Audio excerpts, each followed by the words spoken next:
Hey, Jose. Hi, John. I have given you a co-host so that you can share screen and so forth. Sure. Yeah, I use to an extreme. We are recording now, John, and Okay. at 3:30 you can go ahead. Okay. Well, Jose, I'd like to thank you for. Let me see if I can first get rid of this on my screen here, so that we can continue. There we go. Hopefully that shows up properly. I'll give it just a quick introduction. I want to thank you first for inviting me to do this.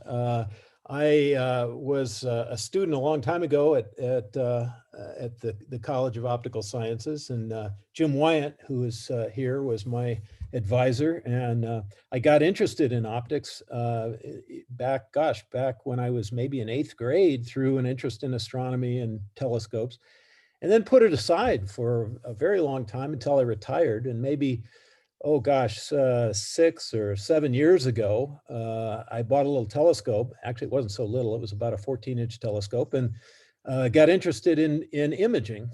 And this has become kind of an obsession with me, and I keep getting bigger and bigger telescopes. And this whole session is the story of my latest telescope that I will be running remotely, and I hope to put in Chile.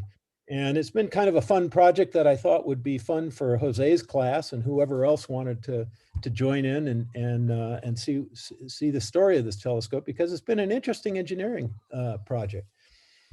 Well, what we're going to talk about is a little bit of, why do I want a bigger telescope? And that, that sounds like an easy thing to answer, but it's not so easy. We're going to look at some of the design goals. We're going to go over the optical design. Again, the idea here is to look at some of the factors that the optical design students would be interested in. And then we're going to look at designing the instrument package, which is the camera, how we optimize that. We'll look at how we're doing guiding and focusing. And then we're going to look at how did we evaluate the performance of the system. So we'll look at some optical testing results. We have to talk a little bit about image calibration and how flat correction works for these kinds of imaging with these kinds of systems. And that's going to include a review of the way the system was baffled and how vignetting affected the performance. And then look at some of the problem solving that was involved, what it takes to make this whole thing work. It's a big subject. So I'm going to go flying through a lot of stuff here, and there are a lot of slides here where I could talk for probably 4 or 5 hours on some of these subjects. There's a lot of depth in this whole subject of astrophotography. So hang on, I'm going to try and fit this into about an hour so there's some time for questions at the end. Well, my current imaging system is shown here. It's a 14-inch telescope. It's made by Celestron. It's a Schmidt-Cassegrain system. So it's got a spherical primary and a spherical secondary, but it's got a Schmidt corrector plate, and then it has a 2-element field flattener. And these things are actually, the design of these are actually very nice. It runs with an effective focal length of just about 4 meters. So it's a long focal length. I use a Finger Lakes Instruments 16803 cooled camera on it. It's a monochrome sensor, runs 16 megapixels. It'll fill a 52 millimeter imaging circle with pinpoint stars. And I get a view that's about the size of the moon, 1/2 degree by 1/2 degree. And we get color images out of this monochrome sensor with color filters. It sits on a astrophysics mount. This white mount here is designed for a telescope that weighs about 200 pounds. This particular telescope only weighs about 70 pounds or so. So this is a very substantial mount. And it runs, right now it's running remotely in New Mexico, and it works pretty well. And I'm going to use this as a reference system to compare this new telescope to. And whenever I mention that it runs remotely, a lot of people scratch their head and say, what in the heck is that? Well, it turns out all over the country, in fact, all over the world, there are these remote hosting observatories. And this is a black and white, one of the monitor cameras in the observatory. And I just went in and took a quick picture. My telescope is circled in red here. It sits over here staring at a flat panel during the day. There are about 20, maybe 25 telescopes in each building. There are 2 at this particular site. It's spectacularly dark out there. The Milky Way casts a shadow. When you walk outside this building, you can't see anything all the way to the horizon. It is in the middle of nowhere. They provide power, network, weather reporting, video monitoring. They control the roof. Customers include private individuals like myself. There are government and research organizations. This telescope right here over on the side is run, we call them the spooks. They are some government guys who are out looking for new satellites and rocket launches from other countries, and they scan the sky every single night with that telescope. So the question is, why do I want a larger system? This thing works pretty well. The advantages are potentially more signal, better signal to noise, potentially a sharper image. And we'll talk about that. Turns out to be a little bit tricky, and a potential for a larger field of view. And you would think maybe a larger telescope might have a smaller field of view, but in this case, it might actually be a little bit bigger. The downsides, of course, are these bigger telescopes cost a lot of money.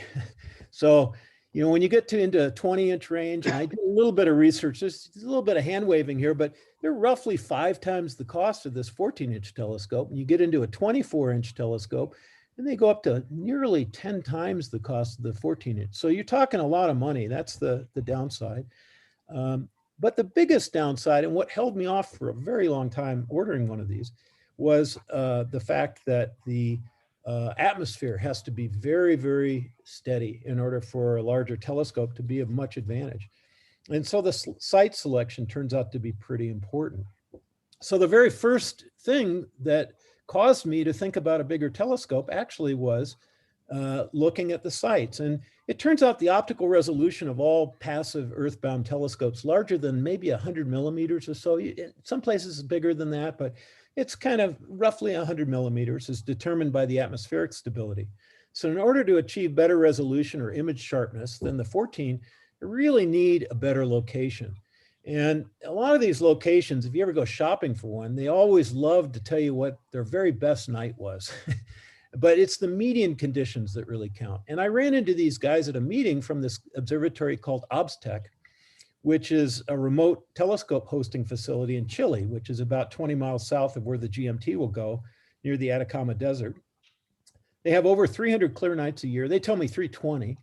And the median conditions there are about 0.5 arc seconds. The best that I hear that they have is anywhere from 0.1 to 0.2 arc second seeing. I mean, that's just ridiculously good. That's a world-class location. And even at 0.5 arc seconds, that's 4 times better easily than what I see in New Mexico. So I got pretty excited and decided to get another telescope because now I could see where I could put it. So the goal here, the whole design goal is really to permit kind of half arc second performance and at least to double the collecting area of the telescope. So I didn't want to get something like a 16-inch. And I ultimately settled on the 20-inch telescope simply because I wasn't quite... John, may I ask a question? Yeah. Yeah, sorry, John. This is Ben Colton. I was just curious, what is the elevation at that site? I was just curious. Oh, yeah, I don't know. It's I don't know, Ben. I'd have to look and see. Okay, I'll look it up. Thank you. Yeah, you can look it up. So here's the telescope I selected, mainly because I wasn't too eager to go to 10 times the expense of a 24-inch telescope, even though that sounds very interesting. This is actually off of the site of Planewave site, which is the company that makes this telescope. It's an f6.8 system. The focal length is actually a little bit shorter than the 14-inch.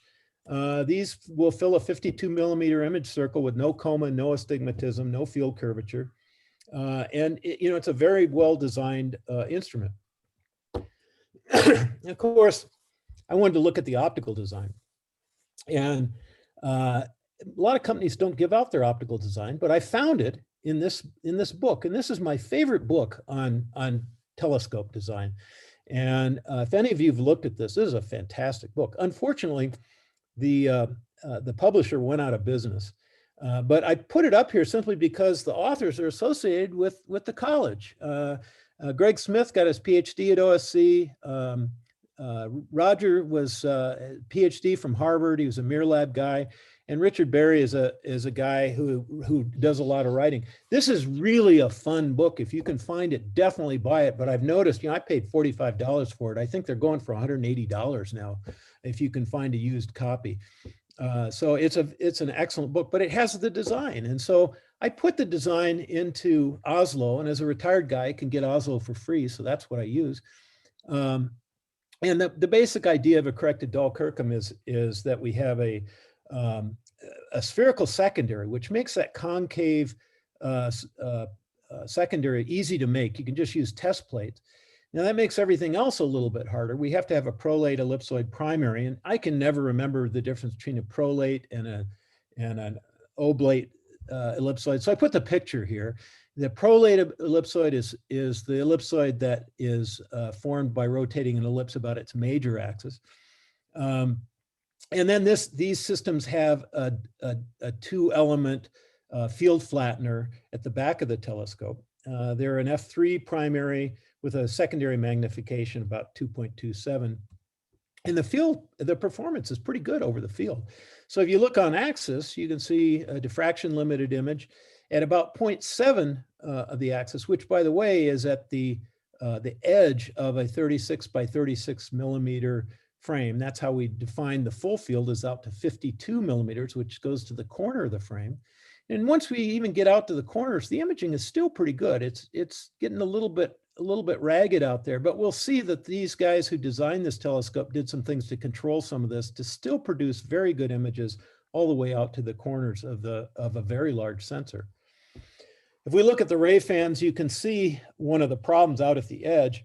You can see the fan gets a little bit out of control at the very largest field position.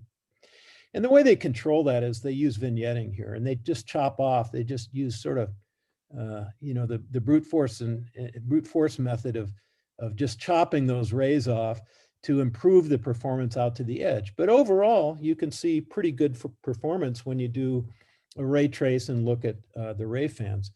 Of course, as an optical testing guy, I really like looking at the wavefront performance. And we can see on axis that we get an RMS of about 14 milliwaves. That's clearly diffraction limited. And remember, diffraction limited, we typically draw that limit at a Strehl ratio of 0.8. And if you go backwards and calculate the RMS to be diffraction limited, we want to see an RMS of no more than about, as I recall, it's about 70 or 72 milliwaves. And you can see here at the 0.6 field position, we still have an RMS value that's less than 72 or 70 milliwaves. So we're getting diffraction limited performance all the way out to the edge of this large sensor. Now, as we get all the way into the corners, we start to see a lot of astigmatism. But again, if you were to chop off part of this using some vignetting, and then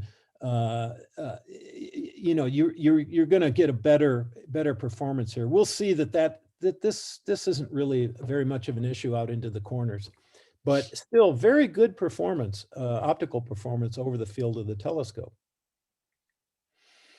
And I just have to note, one of the things that's important in designing really any telescope is some considerations of the alignment sensitivity.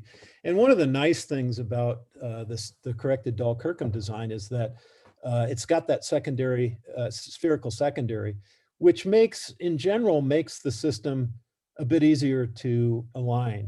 Now, of course, if we were to change the spacing between the mirrors a little bit, we'll see that that'll typically introduce astigmatism. And secondary misalignment in any Cassegrain type system is indicated by on-axis coma. Now, you'll also see field aberrations, and for some types of two-mirror systems, such as a Ritchie-Krejcian, simply eliminating on-axis coma isn't sufficient to guarantee perfect alignment.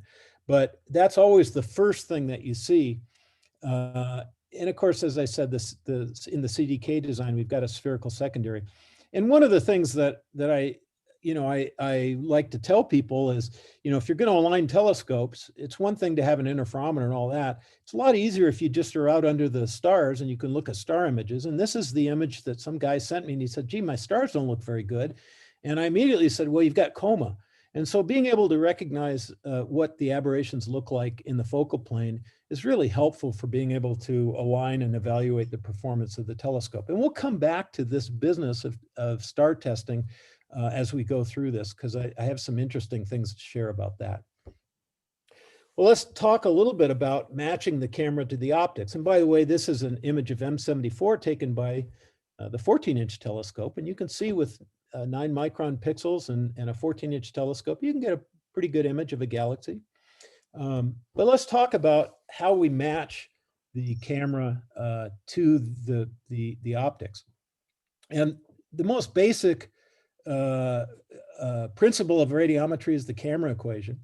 And the camera equation tells us that a faster system always produces more irradiance, a brighter image in the focal plane. And here I've shown the camera equation as the relationship between the irradiance in the focal plane and the radiance of the source.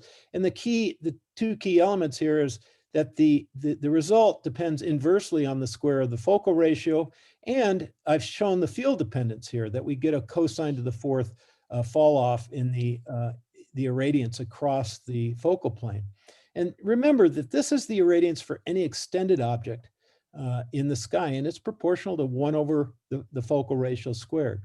And one of the things that a lot of people, maybe surprising to a lot of people, you think about an 8-meter f4 telescope, it will produce the exact same irradiance in the image plane as an 80-millimeter f4 telescope for any extended object. Now, of course, the 8-meter telescope will produce a much bigger image. And this is just a statement of étendue. But it's important to realize that both telescopes, the really huge one and the really small one, are producing the same irradiance of that object.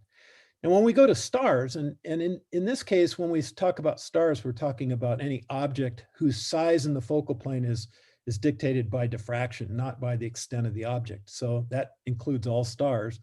The irradiance becomes proportional to the diameter of the scope divided by the focal ratio squared. And I say this is true in a vacuum because the atmosphere actually screws this up a little bit, because it'll take the image of the star and it'll time average it. The star will kind of move around and it'll time average that. And so it changes things a little bit, but not a lot. But you can easily see when you do astrophotography that a larger telescope will produce images of a lot more stars in any given exposure time than a smaller telescope, even though for the extended objects, they have the same irradiance. So that's an interesting thing. But what we really care about is not so much the irradiance in the image plane. What we really care about is the signal from the detector. That's what really counts. And so the signal at each pixel in our sensor array is simply the irradiance distribution in the focal plane that's integrated over the pixel area multiplied by the responsivity of the detector. And if we do that, we find that at each pixel, we have R as the responsivity. We're going to use this interchangeably with something called quantum efficiency. Quantum efficiency has a precise definition, but we're going to use these interchangeably, times the area of the pixel times the average irradiance, the irradiance averaged over the pixel. And so it turns out, and this should be very well known, you guys probably know this, that the signal then is proportional to the area of the signal.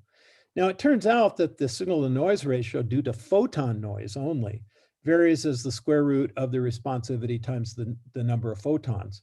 So that's the noise that we'll get in our signal. And the signal to noise variation will vary linearly with the pixel dimension, because that determines the area, the number of photons that we collect. So with respect to photon noise, signal to noise always improves with bigger pixels. So we always want to use the biggest pixel we can. And of course, we're assuming here when we compare pixels, a small one to a big one, that we have equal responsivity and equal read noise and equal dark noise. So there are other noise sources that can play into this. But if we are just considering photon noise, we always want bigger pixels. So the question becomes, what ultimately is the best size for the pixels? If our pixels are too small, then signal to noise suffers. And if they're too big, the image, and I'm just going to call it image sharpness, suffers. We're sampling the image in such a way that we don't get a very sharp image. Well, it turns out this is really a subject that often generates endless, sometimes heated discussions, certainly among amateurs. And when I say amateurs, I want to be very, very careful here, because we have some very well-educated and amateurs with good background, a lot of background in this stuff. So when I say amateurs are arguing about this stuff, I don't want any of the folks who are in optics to think that these are folks who don't know what they're talking about. We have some very, very, very smart amateurs in this business. And it's surprising how often this particular subject gets argued over. So I want to just kind of go through this a little bit and try to show how we can find the optimum sensor for a given telescope.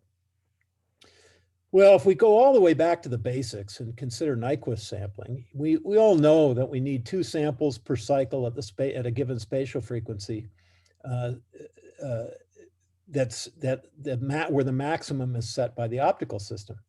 And if we undersample, if we take less than 2 samples per cycle, we lose high frequency information. The image will appear blurry. We get aliasing between adjacent periods in the frequency domain, the sampled frequency domain. And in normal photography, everyday photography, that can lead to moiré effects if we're imaging periodic or near periodic objects. Obviously, if we oversample, if we go greater than 2 samples per cycle, we don't recover any additional information, okay? And one of the things that whenever I discuss this with folks who come from electronics, that folks tend to forget is that the optical system itself limits the bandwidth. And that's something that we're lucky. In optics, we're lucky because we're dealing with a system that is already bandwidth limited. We're not dealing with something that that's where it's harder to determine what the bandwidth is. So sampling at too high of a frequency, really all that does is it don't get any additional information and we just decrease signal. So critical sampling is where we sample it, obviously to be able to perfectly reconstruct the image.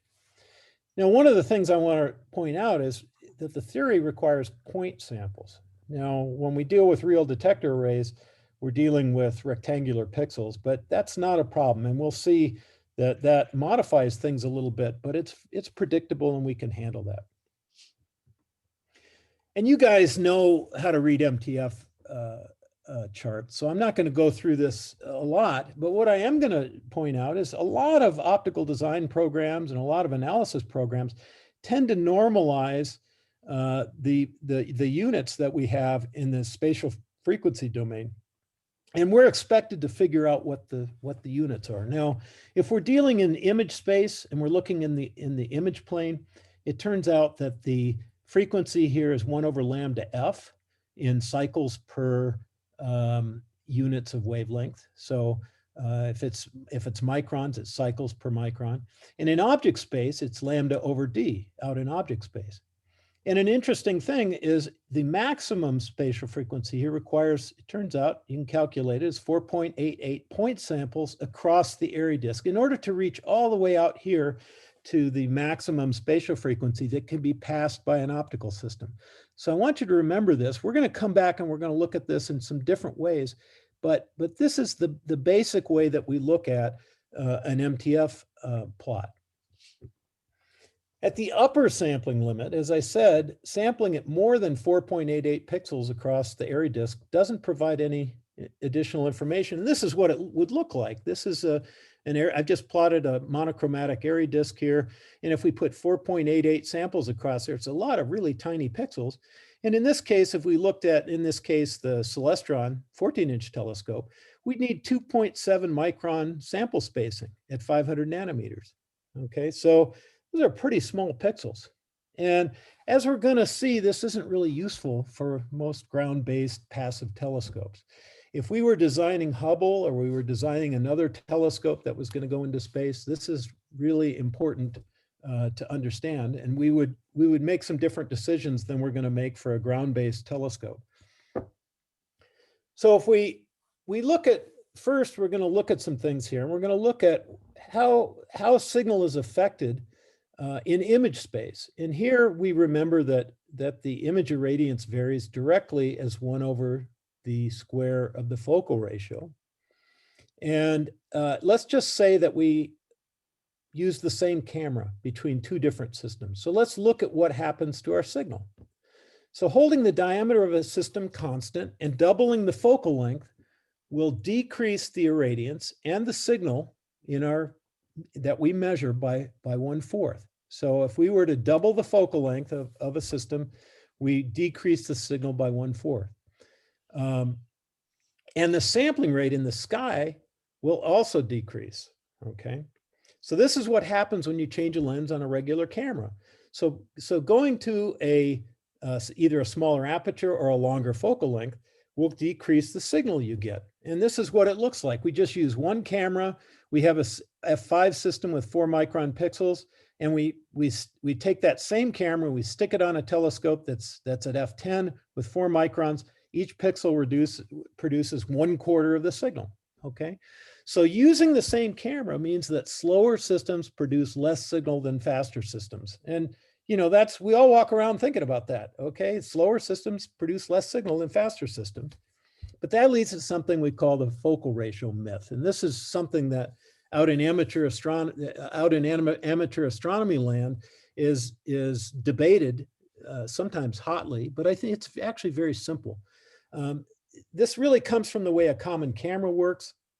It leads many to believe that a faster optical system produces more signal than a slow system. So you want a fast telescope. You don't want a slow telescope, but not so fast. And I'm going to explain why that's a myth. If we now look at, instead, we look at using equal sampling in object space.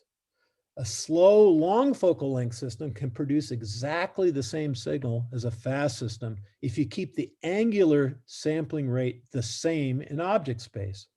So if we look at case 1 here, we have a telescope of some focal length f, and we get a signal that's the irradiance times the responsivity times the pixel dimension squared.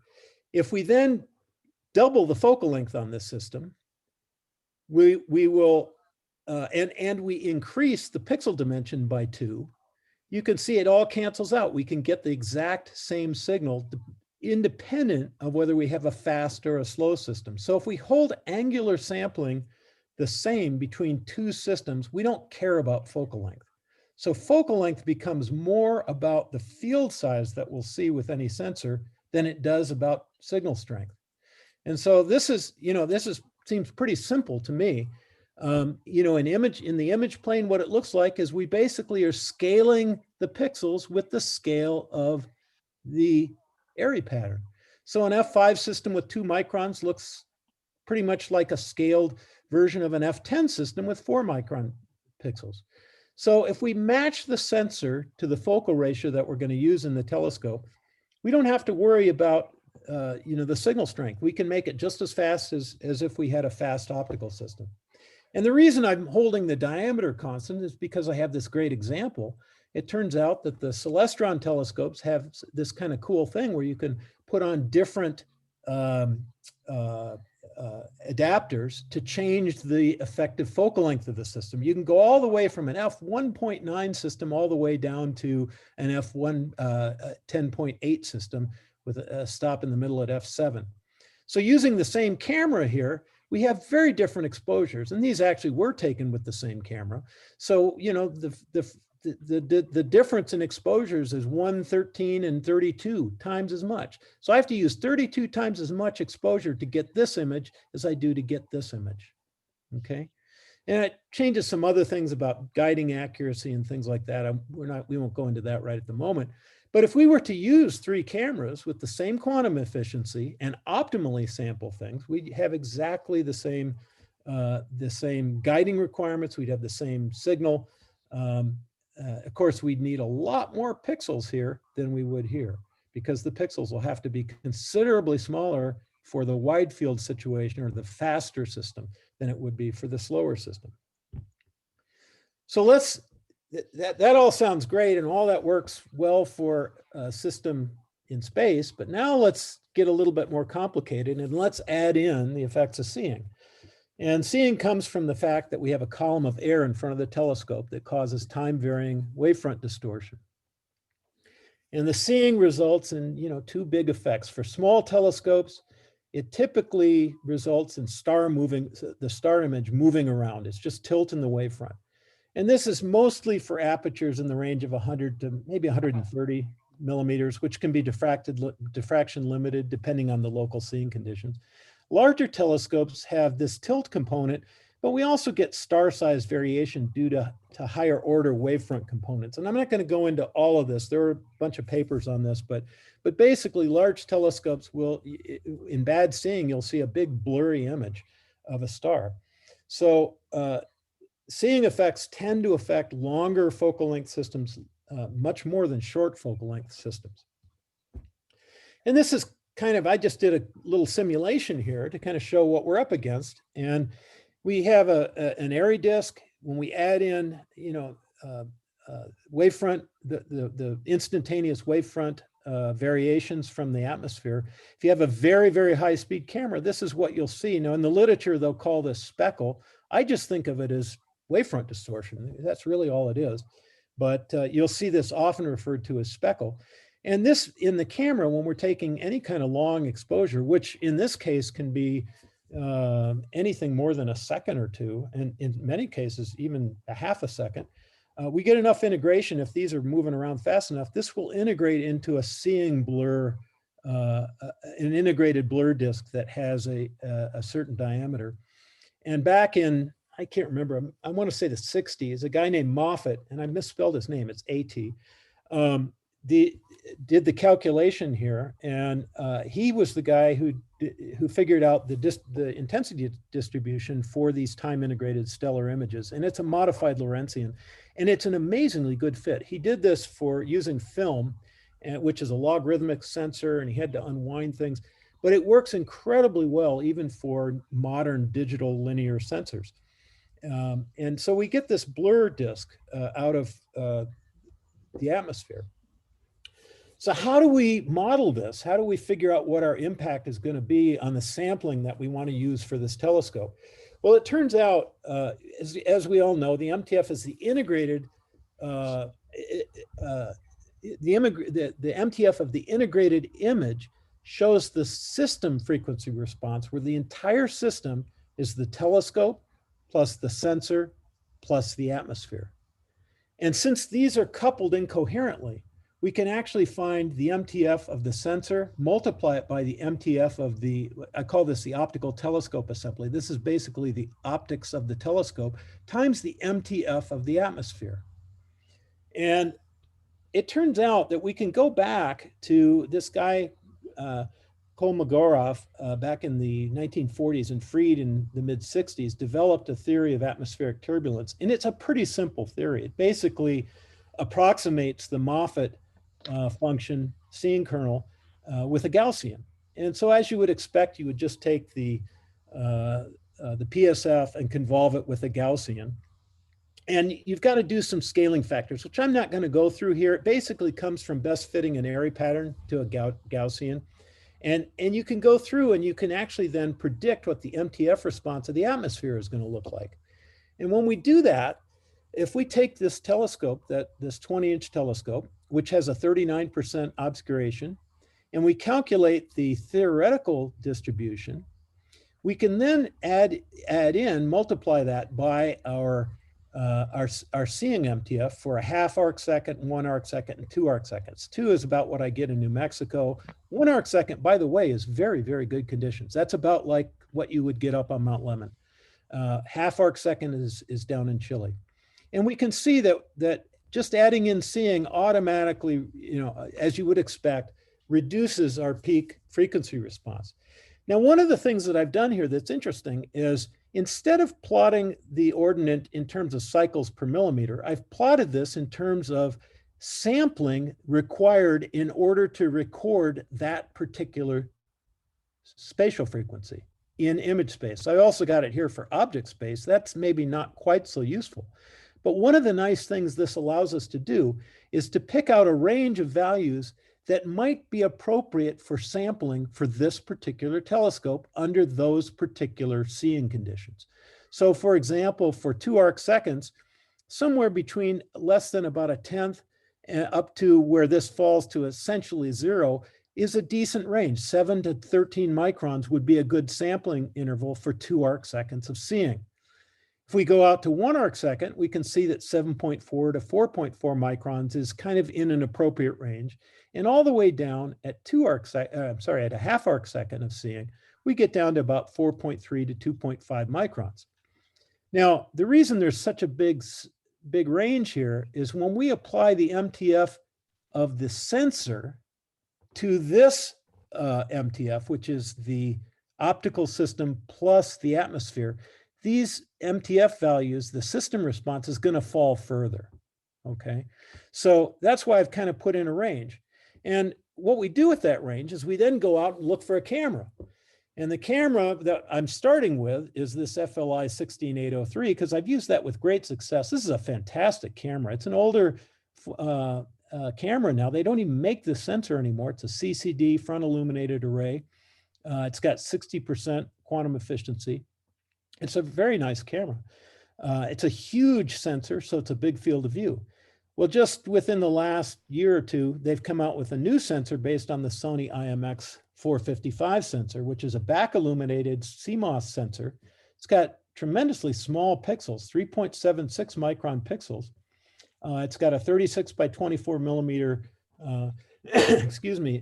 millimeter sensor going out to a 42 millimeter imaging circle. So it's a little bit smaller than this thing.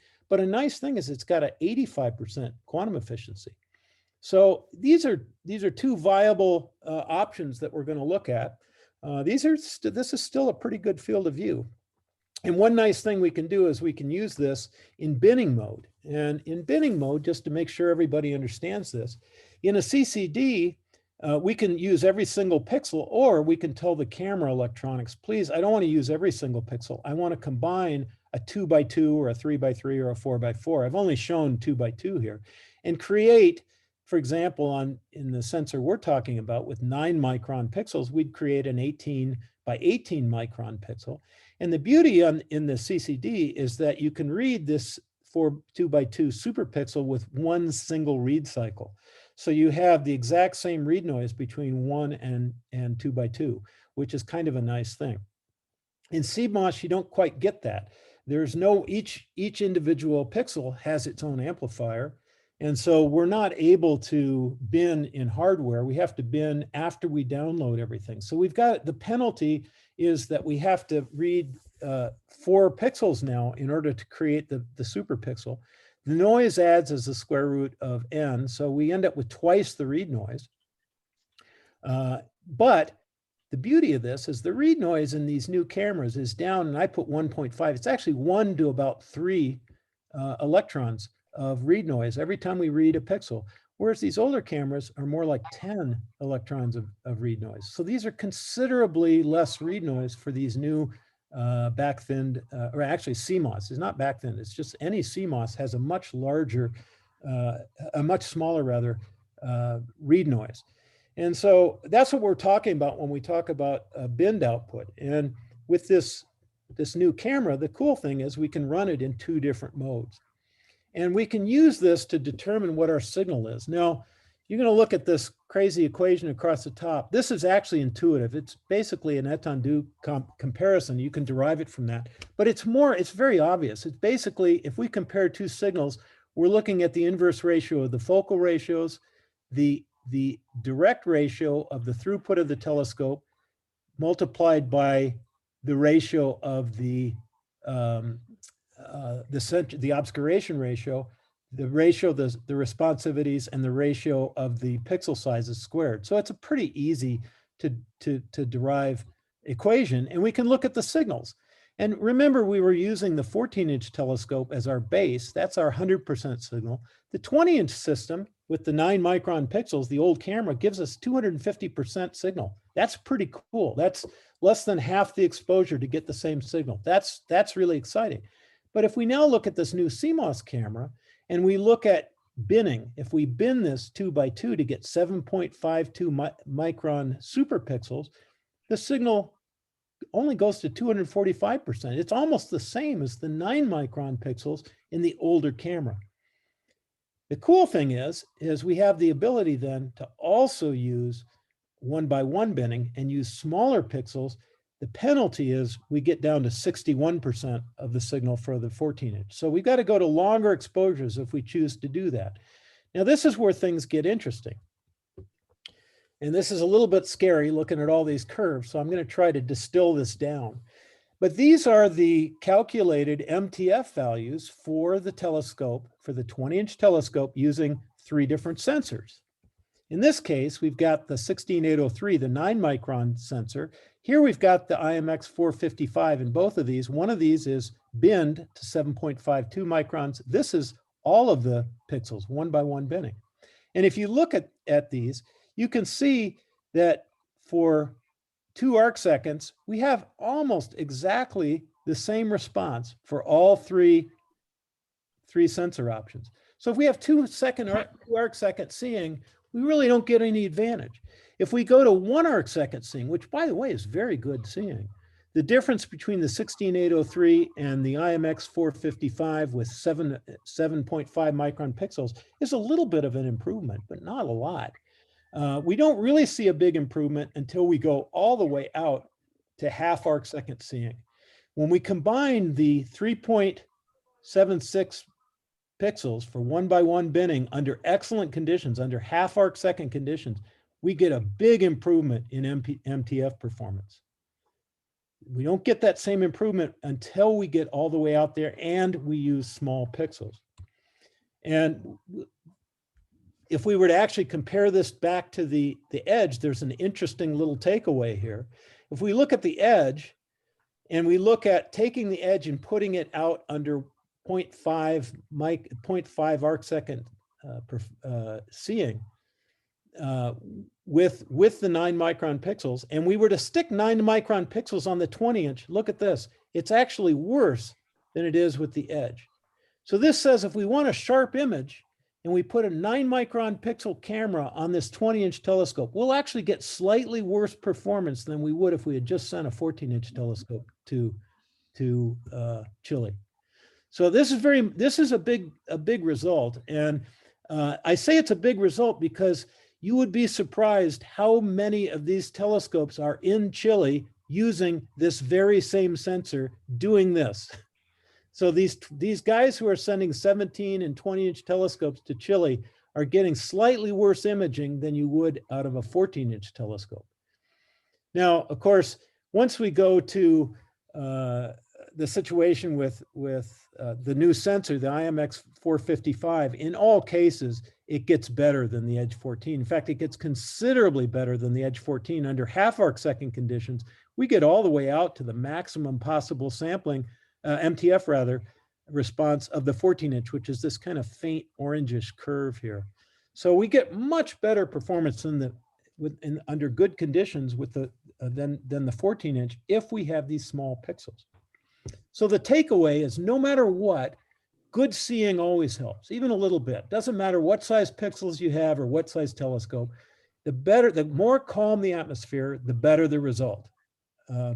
With 9-micron pixels, the 20-inch is not going to produce a better image than the 14-inch, okay? And in excellent conditions, it actually performs a little worse than the 14-inch. So that's an important takeaway. So sending this 20-inch telescope to Chile to get sharper images would be a waste of money. I mean, the 14-inch would be just as good. The 20-inch does provide about a 2.5 times improvement in signal in a slightly wider field. So that's pretty cool, but you don't need to waste your money sending it to Chile to get that kind of performance. You don't need a really good location.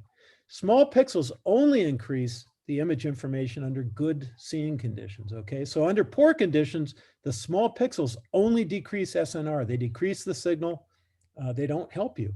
So small pixels are required to achieve optimum image information under good seeing conditions. So you got to combine the two. And then one of the questions I asked was, what's the perfect system here? And that would be 4.8 micron pixels. We'd get 100% of the signal and with very little effect on the MTF. Let's talk about very quickly guiding and focusing. Active guiding corrects for the drivetrain errors, polar alignment errors, atmospheric refraction. The thing to understand is a half arc second is a US dime at 4.6 miles. It's a very small angle. And this is not trivial. Now, it turns out the mount that I have will go down to about a 1/10 of an arc second in accuracy. So that's a solvable problem, but it's not trivial. The way we guide is either a separate guide scope. Those don't work very well. We use off-axis guiding, which is to pick off a little bit of the image outside of the sensor. We can use on-axis guiding, and we'll talk about that in a little bit.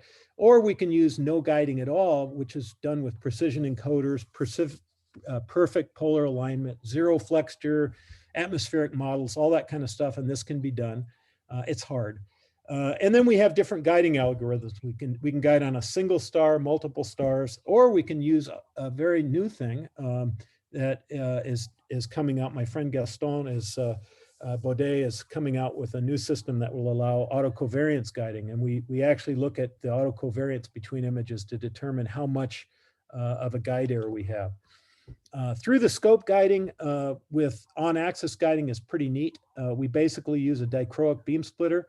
We split the visible information going to the image sensor, near infrared above about 750 nanometers goes to a guide sensor. So we're guiding in the near infrared, we're imaging in the visible. And this is a pretty neat thing. We can actually guide on the object that we are imaging. And that's pretty cool. Now, of course, this requires a high quality beam splitter, and we'll come back to that in a few minutes. And as a bonus here, this on-axis guiding can provide a focus signal. And this is the really powerful thing, I think, of this technique. You guys in the design course will know that a converging beam through a window produces astigmatism, okay? And this is a common, and we can use that astigmatism to focus. And this is a common technique used in optical data storage for DVD players. We use two cameras, we co-focus them, and we can continuously autofocus in real time with the shutter open. And this is just kind of shows what you get. This is a geometric spot. These are geometric spot diagrams for the C14, and it shows how the spot changes its shape through focus. And the depth of focus is indicated by this blue line roughly. And you can see you still get a good signal all the way through, even the depth of focus. It turns out that you get about a 10th wave of sensitivity out of this. It's really good. And the sensitivity is linear through focus, which is really good. And these are just the pure astigmatism images. These are actual real images that I used. I took on my bench. I had two telescopes pointing at each other. One used as a collimator and one used as a telescope. And these are the actual focus changes through focus. And it's very sensitive and works really well. I'm really sold on this. This is what it looks like on the 20-inch telescope. This is the on-axis guider, the camera, the filter wheel, and the focuser. And this is the guide camera right there. Let's talk about how we measure this. So all this stuff's going to Chile. And we got to figure out how all of it works. It's big, it's heavy, it's designed to be attached to a permanent pier at a latitude of about 30 degrees south. This whole telescope, by the way, weighs, gosh, 500 pounds about. It's not like it's on a tripod. So simply building it, creating it, shipping it to the Southern Hemisphere, hoping it'll work is really a bad idea. And a lot of people do this, by the way, and a lot of people have trouble. And I'm aware of at least one and maybe a couple of guys who have spent a year trying to make things work, when it's 7,000 miles away. And Murphy, I like to say Murphy's very clever. So using hope as a strategy is really not a good idea. So the very first thing we did with this telescope is when I ordered it, I told the guys, look, I'm an optical metrology guy. You have to let me measure the telescope and accept it before I'll take it. And they sell to enough professional observatories. They were good with that. They were very nice about it. We actually took a phase cam interferometer out there.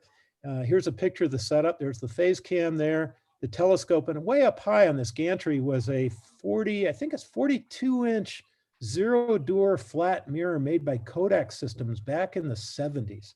And these guys snagged this thing at a steal price from when Kodak was selling off all their stuff. We were able to set this up and get some great data.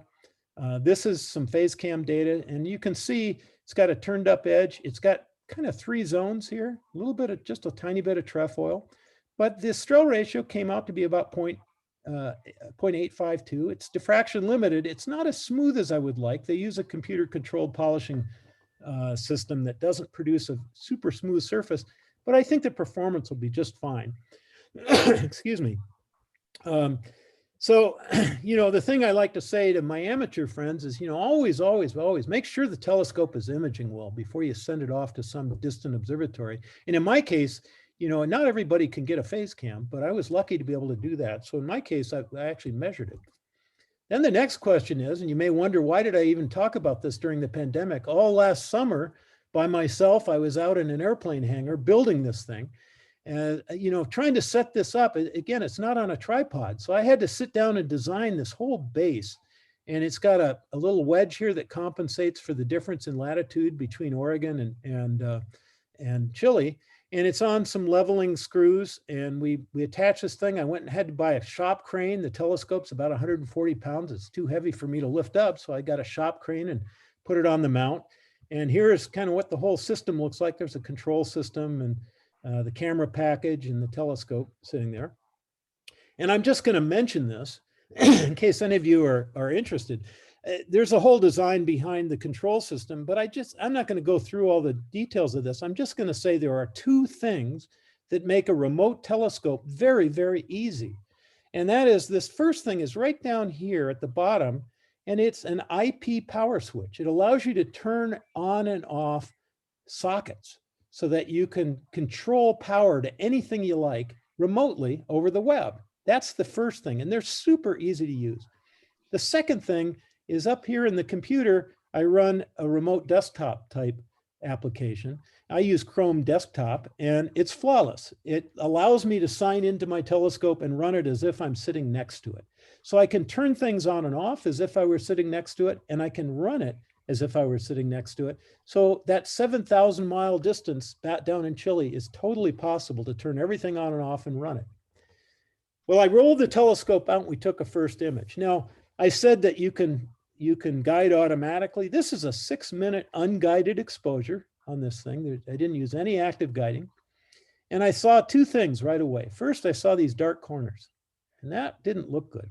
The second thing I saw were diffraction patterns that didn't look right. I saw these 45-degree diffraction patterns on some of the stars, but not all of them. Well, that was the easy one. We went in and looked at the telescope. And one of the things we do in these remote observatories, Planewave sells this Spandex cover to cover up the truss structure of the telescope. And they advertise it to keep stray light out. But more importantly, out in the wilds of Chile or New Mexico, it's dirty. It's really dirty. And the telescope never gets covered up. And so these Spandex covers are really a good way to help to at least minimize some of the dirt that gets into the telescope, because it's uncovered for years. So we put these things on here, and you'll notice that right here, the Spandex kind of goes down in between the truss structure. And that's what's intercepting the beams and forming this diffraction pattern. Now, I was a little shocked when I went back and, I solved this. This is an easy thing to solve. I just went in and I 3D printed some parts to wire tie to the truss structure, and you can see what it does. It holds the Spandex out of the beam. Super simple. What shocked me is they've sold hundreds and hundreds and hundreds of telescopes. And as far as I know, nobody ever noticed this. I was kind of surprised by this. And in fact, I just had a guy write me a note just yesterday saying, gosh, I've seen those diffraction patterns. I always wondered what those were. Thanks for telling me. So guys have been having this problem, but nobody ever paid attention to it. And that's the solution to that. And that was easy. To describe the next problem, we have to understand how these astronomical images are calibrated.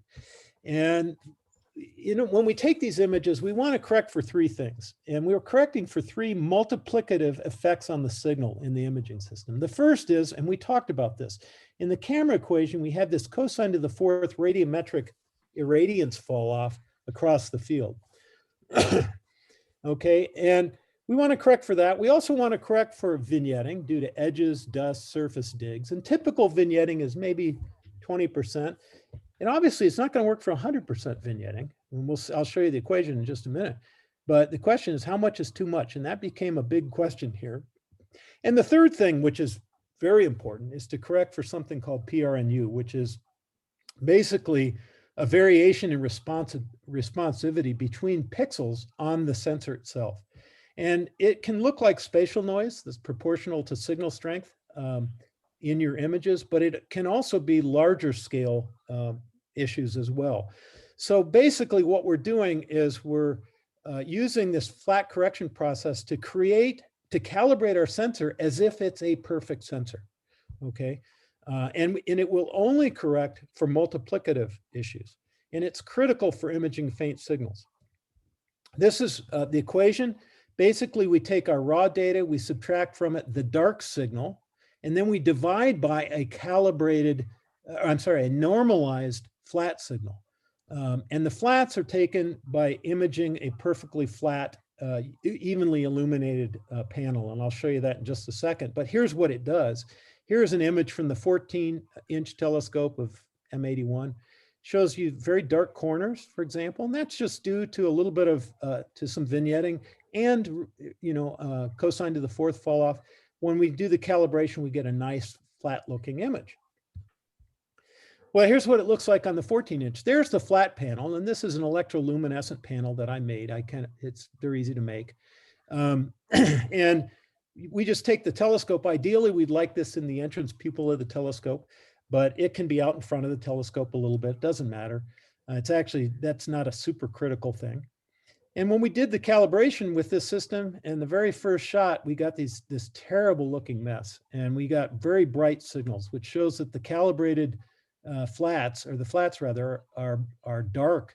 And when they're dark, we get bright calibrated results. And there's two common reasons that this fails. I mean, number one is flat calibration won't correct for additive signals. So stray light is additive. So if we have stray light, that will screw you up completely. And the second thing is that flat calibration accuracy decreases with increasing vignetting. So if it's 100% vignetting, it won't work. So I pulled the camera and I looked in the back side.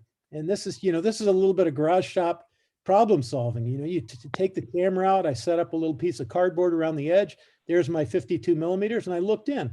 And sure enough, this is a piece of tape on the flat panel, so I knew what I was looking at. I could see right past the baffles rather, and I could see that the system was not properly baffled. And I could see stray light being reflected around the insides. And my first thought was, gee, first of all, we got a stray light problem. So I called the company, and by now they were getting a little tired of hearing from me because this is probably my 5th or 6th call to them, but they immediately said, uh-oh, and they were pretty good. They admitted right away that they had a problem with their baffling.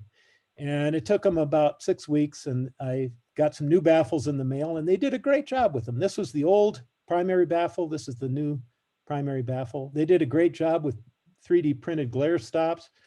I put it in, worked perfectly. And that's what it should look like. You get an exit pupil.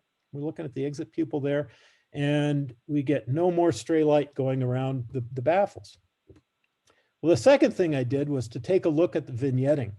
And when I designed this, I have to admit, I was a little bit lazy. I said, look, here's my drawing of the system. I pulled it right off of the C14. It works fine on the C14. I did a drawing. There's the edges of the beam going to the edges of the sensor. Everything looked beautiful. And when I put it on, I realized, oh my gosh, we got a lot of light being lost. So I started thinking about it, and I started realizing I drew the rays to the edges of the sensor, not to the corners. And the corners are the critical part. So if you actually go back and you do a full vignetting analysis and you look at where do the chief rays plus marginal rays, what's the boundary of the chief and marginal rays relative to the apertures in this structure? Where do they go? Turns out I'm vignetting probably close to 50% through this system in multiple places. So I couldn't really build a model of this to tell you guys exactly how much vignetting is too much. But what I did say is I bet it'll work if I get rid of all the vignetting. So I redesigned the parts, and my friend Gaston was very nice to me to share his design of the ONAG. And I was able to redesign a single part. And instead of having circular holes, the only way to do it was to have these rectangular holes through the system. And that lets all of the light through. Now this, I'm compressing about 8 weeks worth of work here into one slide. This was a lot of work to figure this out and to figure out how to design this and get it to all fit together. And there is the ultimate ONAG unit. It's the exact same outside dimensions, but it lets through a lot more light. You can see the beam splitter here. This is the input port. The output port is over on this side. And the guider port goes straight through, which you can't see. So gosh, I went out and I tried it. I got it on after, I don't know, 6 weeks. I had parts made in China, and it was a long story, but I went out and I tried it. And here's an image of M109. You can see the amount of radiometric fall off, a little bit of vignetting. Remember, these field lenses are still vignetted, but it calibrated perfectly. So that solved the problem. I can't completely tell you what's too much vignetting. So that's an area for future work. And as Jose knows, I came in and I measured the system on the Wyco 6000 down in the testing lab. And this is what we got. It doesn't look great. I mean, your first reaction, I think Jose looked at it and said, uh-oh, that doesn't look great. This red circles show the diameter of the marginal rays for different field positions. And if we were to actually analyze this over different field positions, you can see pretty big aberration here. So I think we still have some work to do. However, my friend Gaston did a little bit of analysis, and we looked at what actually happens to the star images. And so we have a pure astigmatism of about a half a wave here. And then we apply seeing to this. What happens when you actually put this through the atmospheric mixer? And it turns out for a half arc second conditions, we end up with an eccentricity of about 12%. Now, as the seeing gets worse, that problem gets smaller and smaller. But we'd really like to see this below, maybe 5% or so. So this is still not quite acceptable, but as you can see, it's not as bad as you might think under these conditions. We think the sensor the beam splitter is being distorted a little bit. So the question is how can we look at this under the whole sky? And we're getting toward the end here, so I'm gonna just kind of rush through this. There are a lot of ways to measure a telescope under the sky. We can use Hartmann testing, or Shack-Hartmann testing, point diffraction interferometer. We can look at slope tests. But for the last, year and a half, 2 years, maybe not quite 2 years, my friend Gaston and I have been talking about this, and he had a very clever idea. And this is something that we've applied to this. And the idea was to use star testing. Now, star testing relies on looking at defocused stars, and it's a qualitative test that amateurs have been using for years. But Gaston's clever idea was to use AI, artificial intelligence, to analyze the star tests. And the way we do this is we simply use a random number generator, and we generate some Zernike terms. From those Zernike terms, we can compute a wavefront, and then we can apodize that wavefront according to the kind of telescope we have. And we can compute a monochromatic PSF. We can then normalize that and compensate for coherence. And then we can load up a database, a large database of N by N pixel images. And we're typically using 128 by 128 or 256 by 256. But we might generate up to 600,000 of these. And then we train a neural network to recognize which star images best match some data. And we tried this. And I took an image. These on the left are images that I took intrafocal and extrafocal of the telescope of a star. And the AI, the neural network went to work. We submitted these, and the neural network estimated these terms, these Zernike terms, to best fit these images. And if you look on each side, it came out pretty good. And by the way, I didn't mention it, but these training, these images used for training also include the effects of the atmosphere. So you can see that these are pretty good matches. And if we calculate the wavefront and go back, here is the phase cam data. Here is the AI solution. You can see that AI correctly identified a little bit of trefoil. It correctly identified a high edge. And it correctly identified the RMS as 0.70 milliwaves versus the interferometer 65 milliwaves, and a Strel of 81% versus 85%. This is just from a single measurement. It's pretty good. So I don't know if it was beginner's luck. We're going to do some more measurements, and we're going to try measuring over the field.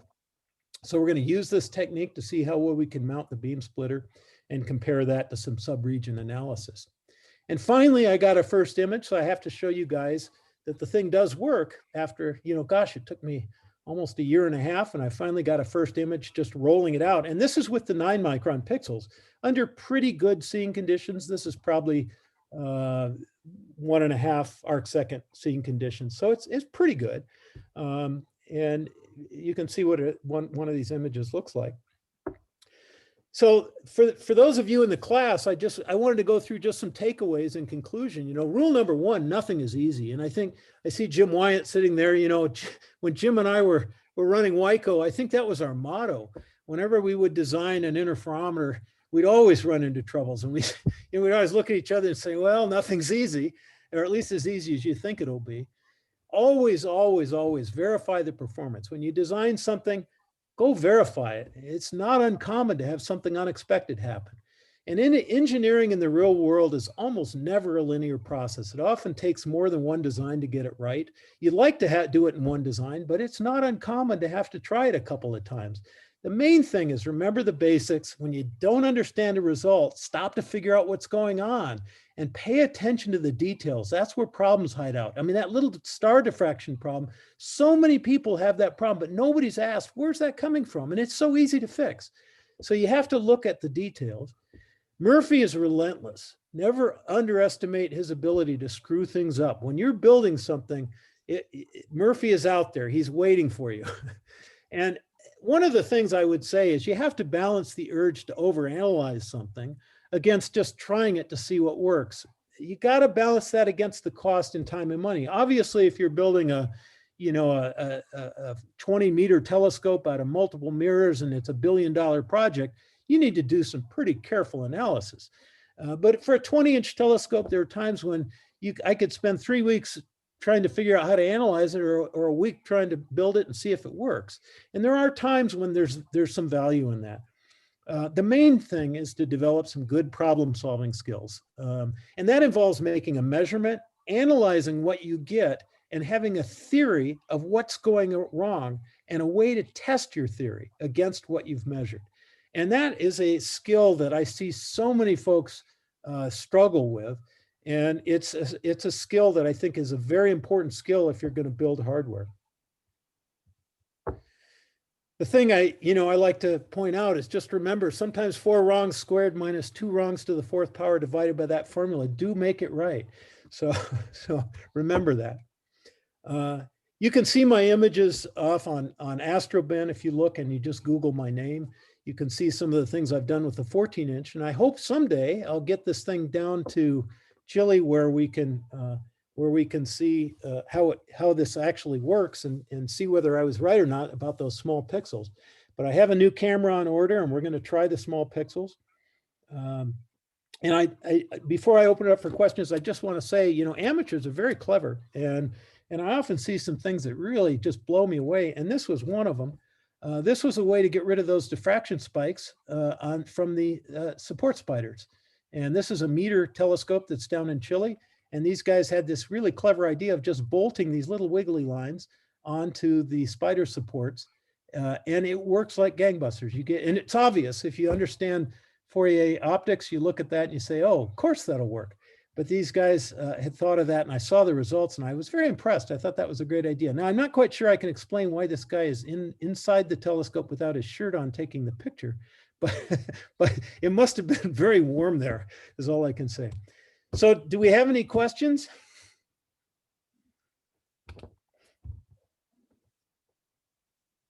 I hear crickets.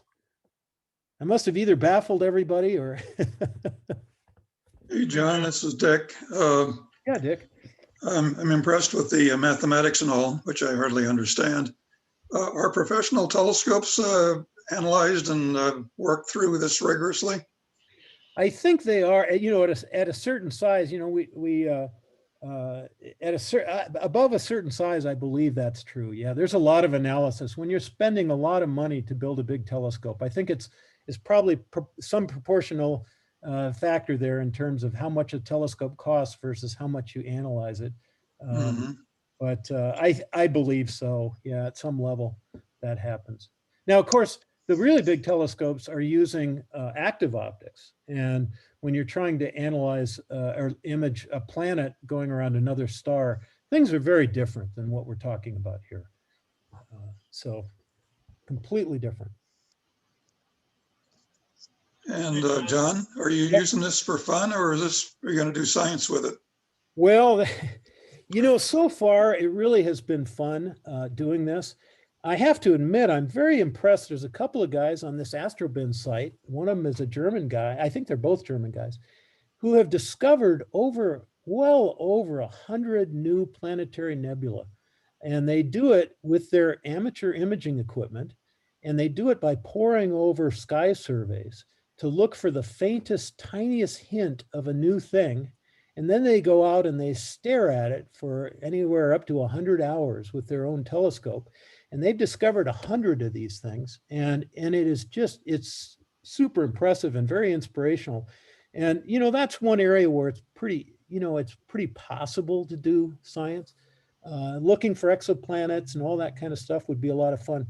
But I have to admit, I'm just having fun just basically producing these pretty pictures. So, you know, for me, the technical part is really analyzing the telescope and building it. When it comes to the science part, you know, this is almost more of an art project, I think.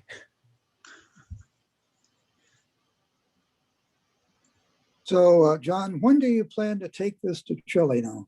Well, Jim, that's a good question. So, you know, I'd originally thought I'd try and get it there in spring. Now, COVID, of course, has kind of changed things a little bit. And, you know, I'd hoped to have this kind of all ready to go by spring and I'd fly it out there. But as I look at what's going on in Chile and you know, in terms of COVID, also it's, you know, it's going on wintertime now in Chile. And I suspect that, you know, installing this thing when it, you know, on cold nights when you're having to be out there to install it and make it work, I've finally decided that I'm probably better off installing it in the fall. I've got to reserve a pier and talk to the folks at the observatory. Of course, there has to be a spot for me. I can't just show up with this thing. So I've got to reserve a pier, and then I think it's probably better to go there as the weather is beginning to warm up in their springtime. And that'll give me a summer to use this and to make sure I've got all of the bugs wrung out, or at least as many as I can. Because once it gets to be down in Chile and I have troubles, the difficulty of working on it or fixing something become exponentially more difficult. And my experience with the remote observatory in New Mexico taught me that anything that can go wrong will go wrong. And I probably made 12 visits to New Mexico when I got that system set up and running just to fix problems, stuff that I didn't think was a problem in the beginning. Well, for example, mice ate through one of my main USB cables. I didn't think of that. I didn't think of, you know, putting sheath around all the cables. And one night I went to sign in, nothing worked, and nobody could figure out why. I had to fly out there and go examine the cables and found that mice had eaten through one of them. In fact, I found a mouse nest inside of the mount. So there are all these issues that you just can't even think of when the system is in your backyard. And, you know, and it extends to reliability, all of those things. So being able to use it for a summer before I ship it down there is not and the weather here in Oregon is so good during the summer. I can actually probably take a lot of images during the summer and get it all wrung out and then arrange to ship it to Chile sometime in the fall. So that's my thinking right now. Yeah, sounds good. Yeah. So John, does the site down in Chile, do they offer any kind of technical support, or is everything all on your shoulders. Yeah, Rich, how you doing? Yeah, it's they actually have some experts down there. The OBSTEC site has a number of very high level folks. These are folks with PhDs in astronomy and very high level support people who do this all the time. I would feel very confident. I've designed this thing to be sort of, I can unplug the electronics. It's all it's all connectorized. I could basically unplug this, ship it to them, and I would have great confidence that they could hook it up and make it work. And so if something goes wrong, the answer is yes, there is support down there. And I think it's probably better than what I get out in New Mexico. But again, once it's that far away, I like messing around with my own equipment. So I always get worried when somebody else is going to mess with it. Because if somebody's going to screw it up, I want to be that person. Yeah.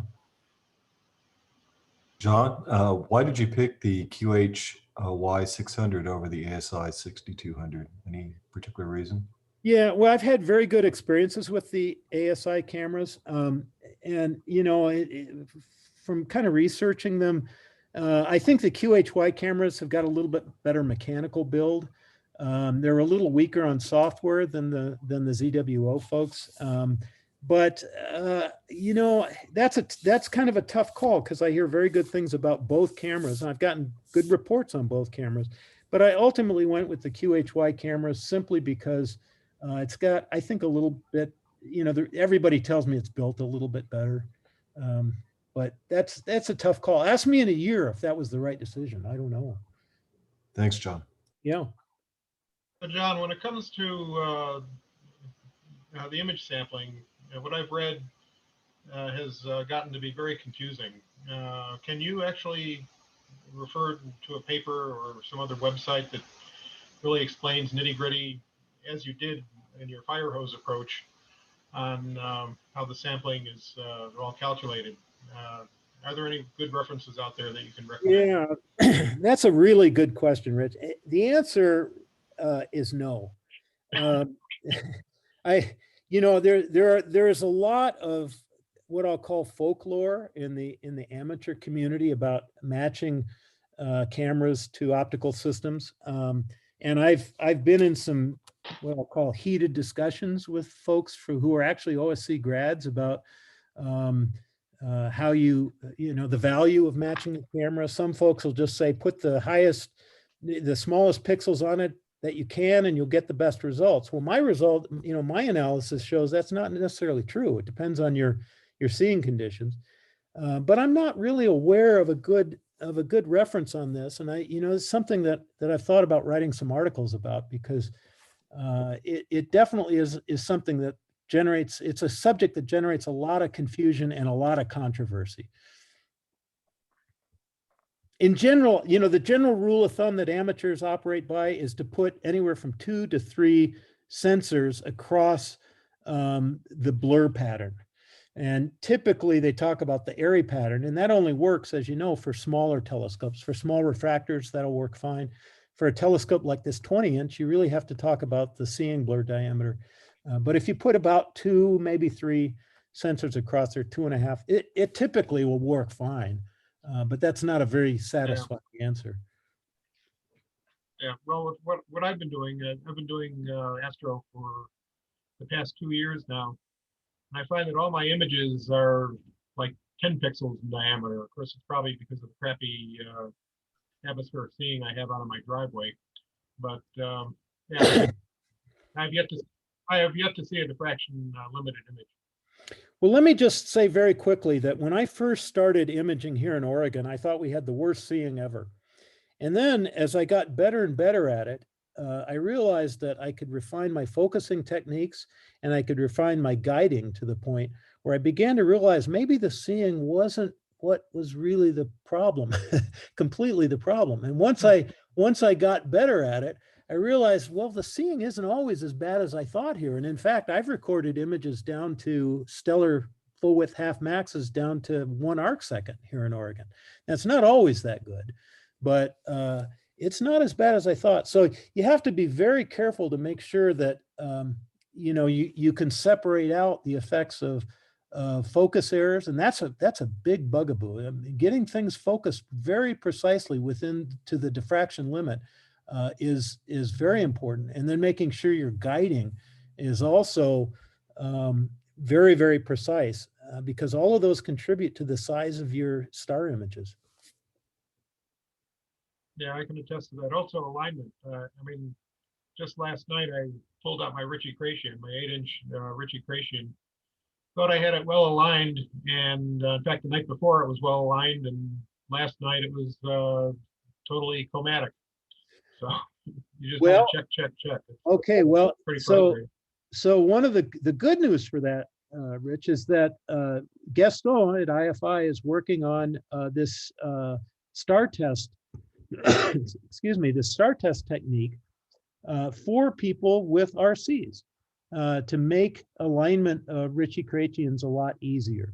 And so, because that's a real bugaboo. I mean, the sensitivity is high, you've got spacing errors, and then the secondary issues as well. So they're actually can be pretty challenging to get them really precisely aligned. This 14-inch, by the way, was aligned on a phase cam, and I aligned it to within about 1/100th of a wave of zero coma. And then I locked everything in position, and I completely rebuilt. This Celestron that I have out of New Mexico is actually not a factory system. I rebuilt almost everything in it. Yeah, well, the Ritchie-Chrétien that I have, it's pretty obvious that the secondary mount is pretty crappy. Right. Well, that's a common problem with some of those scopes. Yeah. But it was cheap. Yeah, that's right. Okay, any other questions? The AI program that you use to analyze the star images, is that something that could be made available? And I know you probably have to program it for each different scope, but is that something that anybody has an idea of making available to the Gaston, community? yeah. So first of all, let me emphasize, Gaston wrote that software, and he implemented that, and that's his baby. And Gaston is working on developing that as a product for amateurs. There will also be, I believe, a professional version of this that'll allow some much more complete analysis. So he's kind of working on that at this point. And so that will become a product that you can get from IFI. And he's trying to figure out how to best implement that, because you're right, it involves a fair amount of computation. And it's very important. He and I wrote a paper about this for SPIE. It is very important to very carefully match the data to the scope and to the conditions. So you have to be careful about the coherence and wavelength spread and various things. It will also calculate, by the way, it'll handle, I should say, various amounts of obscuration and obscuration decenter. So it's not like, interferometry, you point the interferometer and once you get it aligned, you push a button and it just makes the measurement.